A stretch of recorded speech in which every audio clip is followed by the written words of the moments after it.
C'est quand t'en as plus des fois que tu te rends compte que ça te manquait. Ça m'est arrivé dans les 2 dernières semaines. Salut, je m'appelle Dino, je suis kinésiologue, puis aujourd'hui, je vais faire un comparatif des 2 bracelets les plus populaires de Fitbit. Tout le monde le sait que moi, je suis un maniaque de mes bracelets intelligents. Ça fait plus de 3-4 ans que j'ai des bracelets intelligents. Je peux pas m'en passer. Je le porte à tous les jours, je dors avec. Le seul moment que je l'enlève, c'est pendant la douche, parce que dans le fond, ça ne va pas dans l'eau, ces bracelets-là. Alors, j'espère que tu sais c'est quoi des bracelets intelligents. Premièrement, des bracelets intelligents, ça mesure plein de choses, ta fréquence cardiaque, ça peut mesurer tes pas, tes heures de sommeil, ainsi de suite, tes activités. Puis, alors c'est ça. Fait qu'aujourd'hui, je vais vous faire un comparatif des 2 bracelets les plus populaires de Fitbit, le Fitbit Charge HR et le Fitbit Alta. C'est quoi la différence entre les deux? Premièrement, je ne vais pas faire une revue des bracelets parce qu'en fait, je veux vous dire que ces bracelets-là, c'est des bracelets de qualité. Tu ne te tromperas pas. Si tu vas au magasin, tu veux t'acheter un bracelet intelligent, tu ne te tromperas pas. Tu peux acheter Fitbit, le Charge HR ou le Surge ou le Alta, tu ne vas pas te tromper. Alors voilà, ça, c'est les 2 bracelets. Je vais juste te montrer rapidement. Premièrement, les 2 bracelets sont complètement différents au niveau du look.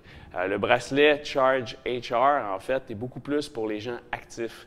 Et le bracelet Alta, c'est beaucoup plus lifestyle, dans le fond, style de vie. Comme tu peux voir, il est un petit peu plus cute. Le bracelet Alta, on peut changer même, dans le fond, le bracelet, on peut changer la couleur, on peut même mettre métallique aussi, si tu veux. Je pense que c'est comme 100$, c'est quand même de l'argent. Mais bon, alors voilà. La grosse différence entre les deux, en fait, moi, ce que je n'ai pas aimé, en fait, j'ai le bracelet Fitbit Charge HR depuis longtemps. Puis je pensais pas avoir besoin de certaines fonctions du Charge HR. Je me suis dit, je vais m'acheter le Fitbit Alta. Puis en fait, le Fitbit Alta, tu n'as rien à faire. Tu as juste à tapoter sur l'écran. Puis c'est là qu'il va te montrer, dans le fond, les indications, tes pas, ton sommeil, tes activités, tes minutes et tout. Puis la grosse différence, c'est que le Fitbit Alta, en arrière, on le voit pour le Fitbit Charge HR, ce qui flash, la petite lumière ici, en fait, c'est qu'il prend la fréquence cardiaque. Je pensais pas en avoir de besoin, je pensais pas avoir besoin de la fréquence cardiaque. Puis finalement, je me suis rendu compte que j'aime ça avoir ma fréquence cardiaque. Le Fitbit Alta, lui, ne prend pas ta fréquence cardiaque. Deuxième chose du Fitbit Alta comparativement au Fitbit Charge HR, comme je disais, le Fitbit Charge HR, c'est beaucoup plus pour les gens actifs. Il y a un petit bouton sur le côté. Le Fitbit Alta n'a pas de petit bouton. Le petit bouton, qu'est-ce qu'on peut faire? Qu'est-ce qu'il fait en fait? C'est que pendant qu'on s'entraîne, juste avant de commencer son entraînement, on pèse sur le bouton pour indiquer qu'on s'entraîne. C'est psychologique. Je pensais pas en avoir de besoin, ça non plus, mais finalement, j'en ai de besoin. J'aime ça dire à mon bracelet, OK, je commence mon entraînement. J'aime ça dire à mon bracelet, c'est beau, j'ai terminé mon entraînement. La seule façon de noter son entraînement avec le Fitbit Alta, c'est de retourner dans l'application, rentrer finalement son entraînement, ses minutes, qu'est-ce qu'on a fait et tout, puis ensuite, ça s'en va dans l'application. Finalement, c'est des étapes de plus que je trouve qui sont inutiles.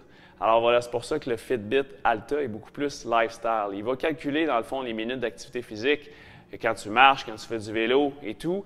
Comme le Fitbit Charge HR, il le fait tout seul. Mais pour tes entraînements, en fait, pour les gens qui font des workouts comme moi, on est beaucoup mieux avec le Fitbit Charge HR. Avec le petit bouton ici, ça fait toute la différence. Au niveau de la qualité, c'est la même chose. Les deux sont très bons. Ils mesurent facilement toutes les données. Puis, alors voilà. Moi, ce que je trouve finalement intéressant avec le Fitbit Charge HR, c'est la fréquence cardiaque, puis finalement le petit bouton pour dire au bracelet, je m'entraîne, j'ai fini mon entraînement. C'est comme une petite récompense en fait. Alors voilà, les 2 bracelets, je les conseille à tout le monde. Si tu ne penses pas nécessairement t'entraîner, tu veux juste un bracelet qui est cute, dans le fond, qui est très mignon, mais tu peux avoir le bracelet le bracelet Alta. Dans le fond, il est plus joli. Il est plus subtil aussi, mais si tu es plus sportif, plus actif, vas-y avec le Charge HR, ça va être beaucoup mieux. Alors voilà, moi je vais retourner finalement avec mon Charge HR, puis qu'est-ce que je vais faire avec mon bracelet Fitbit Alta? Bien, je vais le donner à mes membres. Je vais le donner à un de mes membres, il va y avoir un chanceux dans mon gym en fait qui va avoir le bracelet Fitbit Alta. Alors voilà, c'est ça pour aujourd'hui. Si tu as des questions, n'hésite pas à envoyer des commentaires, écrire tes commentaires. Juste en dessous de la vidéo, ça va me faire super plaisir. Je vais te répondre. Si tu as des questions sur les bracelets intelligents, écris un petit commentaire, je vais te répondre super rapidement. Si tu as aimé cette capsule-là, tu peux la partager à la personne que tu penses qui cherche un bracelet intelligent. Tu peux t'abonner aussi à ma chaîne, ça va me faire super plaisir. J'ai d'autres capsules à chaque semaine, des capsules sur l'entraînement. Puis, alors voilà, je te souhaite une bonne semaine. On se revoit pour une autre capsule et surtout, bouge mieux.